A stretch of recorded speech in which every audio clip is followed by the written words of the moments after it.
എല്ലാവർക്കും സുഖാണോ? അപ്പോൾ നമ്മളിന്ന് കുറച്ച് ഡ്രൈ ലീവ്സും ഡ്രൈ ഫ്ലവേഴ്സും ഉണ്ടാക്കാൻ പോവാണ്. ജേർണലൊക്കെ ചെയ്യുമ്പോഴത്തേക്കും ഇതുപോലെ ഡ്രൈ ലീവ്സും ഒക്കെ ഉപയോഗിക്കാറുണ്ട്, ഡ്രൈ ഫ്ലവേഴ്സും. അപ്പോൾ അതിന് വേണ്ടിയിട്ടാണ് ഞാൻ ഇതൊക്കെ കളക്ട് ചെയ്ത് വെക്കുന്നത്. കുറച്ച് നാളായിട്ട് ഇവനെ ഞാൻ നോട്ടയിട്ട് വെച്ചിരിക്കുകയാണ് ഈ ഒരു ലീവ്സിനൊക്കെ. അപ്പോൾ അതും പിന്നെ വേറെ കുറച്ച് ഫ്ലവേഴ്സും ഒക്കെ പറിച്ചിട്ടുണ്ട്. ഇത് നമ്മുടെ ശവന്നാർ പൂവാണ്. ഞങ്ങളുടെ ഇവിടെ ശവന്നാർ പൂ എന്ന് പറയണേ.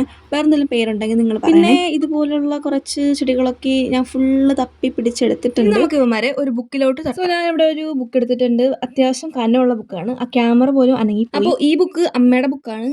ഇത് കണ്ടിട്ട് അമ്മേനെ തട്ടാൻ ചാൻസ് ഉണ്ട്. പക്ഷെ അമ്മ ഞാൻ ഇതൊക്കെ എടുത്ത് മാറ്റിയിട്ടുണ്ട്, കുഴപ്പമില്ല. ഇതുകൊണ്ട് ലീവ്സ് ഒക്കെ ഇതുപോലെ അറേഞ്ച് ചെയ്ത് കൊടുക്കുന്നുണ്ട്. വലിയ ബുക്കായതുകൊണ്ട് തന്നെ എല്ലാം ഇതിൽ കൊള്ളും. പിന്നെ ഈ ഫ്ലവർ വെക്കുമ്പോൾ ഞാൻ അതിന്റെ നെട്ടൊന്ന് മുറിച്ചിട്ട് വെക്കുന്നുണ്ട്. അപ്പോഴേ അത് നന്നായിട്ട് ഇരിക്കത്തുള്ളൂ. ഇനി ഇത് അടച്ചു വെച്ചിട്ട് കുറച്ച് വെയിറ്റ് കയറ്റി വെച്ചാൽ മതി. അത് കഴിഞ്ഞിട്ട് കുറച്ച് നാൾ കഴിഞ്ഞിട്ട് നമുക്ക് ഇത് എടുത്ത് ഉള്ള കുറേ ബുക്കൊക്കെ എടുത്ത് ഞാൻ എൻ്റെ പൊക്കത്ത് വെച്ചിട്ടുണ്ട്. ഇതിപ്പോൾ കുറച്ച് ദിവസം കഴിഞ്ഞിട്ട് എടുത്തിട്ടുള്ള വീഡിയോ ആണ്. ഇതെന്താ 3 ബുക്ക് എന്ന് ആലോചിക്കുന്നുണ്ടാവും. വെച്ച ഫ്ലവറും ലീഫും മാത്രമല്ല, അതിന് മുമ്പും അത് കഴിഞ്ഞിട്ട് ഞാൻ വെച്ചിട്ടുണ്ടായിരുന്നു. അപ്പോൾ അതൊക്കെയാണ്. ഈ ലീഫ് ഞാൻ കഴിഞ്ഞ മാർച്ചിന്റെ ജേർണൽ ഉണ്ടായിരുന്നു, അതിൽ ഉപയോഗിച്ചിട്ടുള്ള ലീഫാണ്. പിന്നെ ഈ ഒരു ഫ്ലവർ ഞാൻ വെച്ചിട്ടുണ്ടായിരുന്നു. ഇത് എന്താണ് പേര് എന്നൊന്നും എനിക്കറിയില്ല, ഇങ്ങനെ കണ്ടു വെച്ചു അത്ര. പിന്നെ നമ്മൾ നേരത്തെ വെച്ച ശവന്നാർ പൂ നല്ല അടപടലം ഫ്ലോപ്പായി, അതിന്റെ കളറും പോയി. അത് പിന്നെ തിന്നായതുകൊണ്ട് ഇങ്ങനെ ഒട്ടിപ്പിടിച്ചിരിക്കുകയായിരുന്നു. വേണമെങ്കിൽ എടുക്കാം, പക്ഷെങ്കിലും സ്റ്റോർ ചെയ്യാനൊക്കെ ഭയങ്കര ബുദ്ധിമുട്ടായി. ഇടയ്ക്കൊന്ന് ഞാൻ എടുത്ത് നോക്കിയപ്പോഴത്തേക്കും നല്ല കളർ ഉണ്ടായിരുന്നു, പക്ഷെ ഇപ്പോൾ അത്ര കളർ ഉണ്ടായിട്ട് കാര്യമില്ല, പോയത് പോയി. പിന്നെ ലീഫൊക്കെ എടുത്ത് വെച്ച് പിന്നെ ഒരു വലിയ മാക്സിന്റെ ടെക്സ്റ്റ് ഉണ്ടായിരുന്നു, അതിൽ ഞാൻ റോസിന്റെ ഫ്ലവർ വെച്ചിട്ടുണ്ടായിരുന്നു. മാക്സ് ആയതുകൊണ്ട് തന്നെ കട്ടിയുടെ കാര്യത്തിൽ പേടിക്കേണ്ട ആവശ്യമില്ലല്ലോ.